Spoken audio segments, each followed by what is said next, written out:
ఇట్లాంటి అనవసరమైన మాటలు పక్కన పెట్టి పొద్దుపోని మాటలు కేవలం జగన్మోహన్ రెడ్డి గారు బాగా తిరిగితే చంద్రబాబు నాయుడు గారు సంతోషంగా ఫీల్ అవుతారు. ఏదన్నా ఒక 6 నెలల సంవత్సరం రోజుల్లో ఏదన్నా రీషెడ్యూల్ ఉంటే క్యాబినెట్ లో తీసుకుంటారు అనే దురాలోచనతో దాన్ని మాట్లాడుతున్నారు. వాళ్ళకు తెలుసు, వాళ్ళ కెపాసిటీ ఏందో వాళ్ళకి తెలుసు, వాళ్ళ సామర్థ్యం ఏందో వాళ్ళకి తెలుసు. సామర్థ్యానికి మించి ఎందుకు ఎక్కువ మాట్లాడతారంటే ఏమో చంద్రబాబు నాయుడు గారు నమ్మితే ఎంతో కొంత మళ్ళా మంత్రి పదవి ఇస్తారు కదా.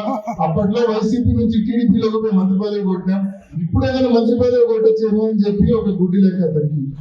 అందుకే సామర్థ్యానికి మించి అతి మాటలు మాట్లాడుతూ ఉన్నాడు.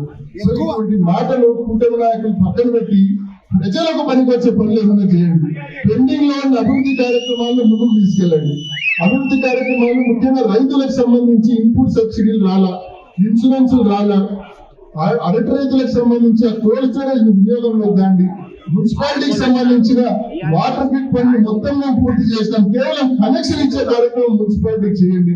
ఇట్లా ఏదైనా పనికొచ్చే పనులు చేయండి.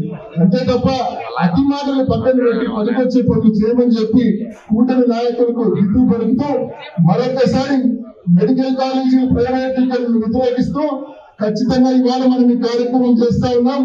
ఈ కార్యక్రమాన్ని ఇంత పెద్ద ఎత్తున